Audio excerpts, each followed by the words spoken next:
Paano po maaalis ang pag-inom ng alak? Kasi yung anak ko po, kahit anong bawalin sa kanya, hindi niya po maalis. Hindi po kasi maganda ang epekto para po siyang nawawala sa sarili.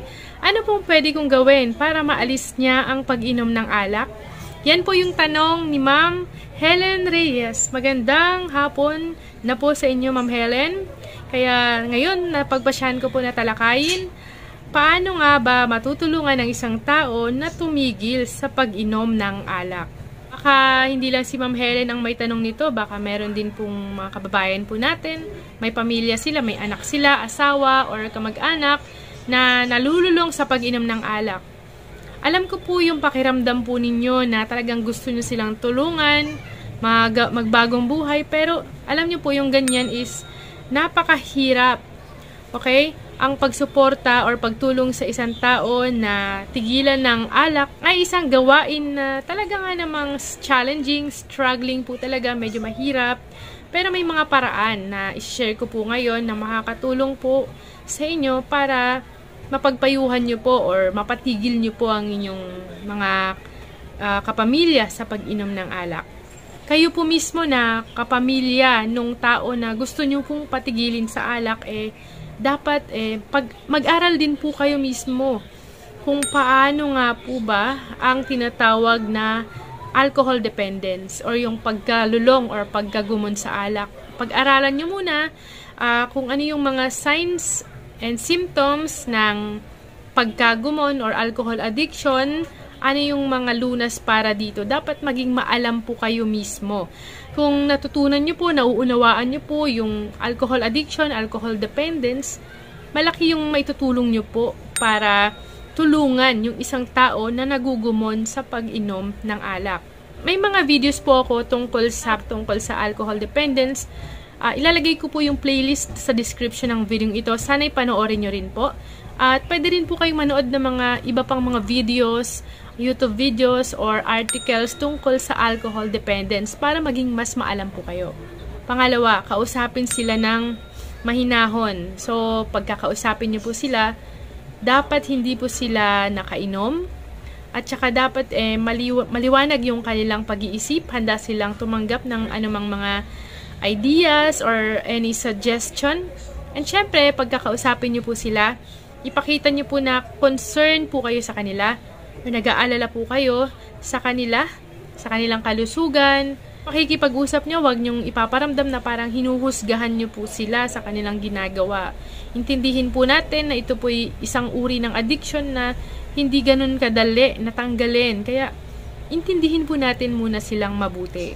At kapag nag-uusap po kayo, ang pagtuunan nyo po na pag-usapan or pagtuunan nyo po ng pansin kung paano nga ba na nakakaapekto ang alak sa kanilang katawan at kung paano nga ba nakakaapekto ang pag-inom niya ng alak sa mga taong nakapaligid sa kanya, especially sa kanyang pamilya, sa kanyang mga kaibigan, ano yung nagiging attitude niya kapag siya ay nakakainom.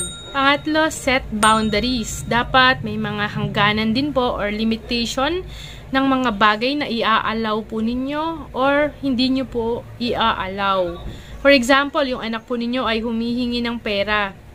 Wag na wag nyo siyang bibigyan kung ito ay ibibili lamang niya ng alak. Kahit na magmakaawa man siya or kulitin kayo or lambingin kayo, never nyong bibigyan. Kasi once sa binigyan ninyo, ito, parang tinotolerate nyo na lang din po ang kanyang pag-inom-inom ng alak.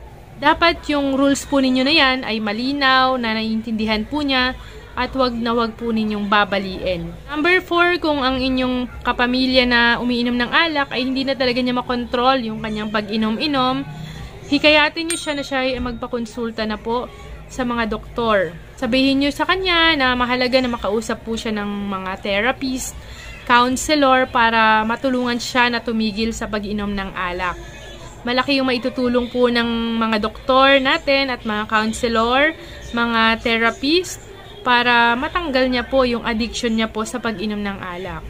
listeners, naglalambing po sana ako sa inyo kasi nakita ko po dito sa subscribers ko kung ilan po yung nanonood. Sabihin 91% ang nanonood po sa mga vlogs ko pero hindi nakasubscribe. Baka naman po mga ka-listeners, malaking tulong po ang pag-subscribe. So pumunta lang po kayo sa channel ko, type niyo po Listeners Organist, click niyo po sana yung subscribe. Pag nandun na po kayo, pindutin niyo po yung arrow na maliit na yan, ipiliin niyo po yung all para lahat ng mga upload ko sa mga susunod ay ma-notify po kayo. And kapag nagustuhan niyo po at nakatulong po sa inyo ang videos ko, malaking tulong po pag nagpadala po kayo sa akin ng super thanks. So much appreciated po ito mga ka-listeners. Click niyo lang po yung thanks dito sa baba, ayan. And then piliin niyo lang po kung magkano po yung pwede niyo i-share po sa akin. And nangangako rin naman po ako sa susunod, pwede ko po itong itulong sa iba. Pwede rin po kayo mag-join membership po sa aking channel. Ayan, i-check niyo po sana. Maraming salamat po mga ka-listeners.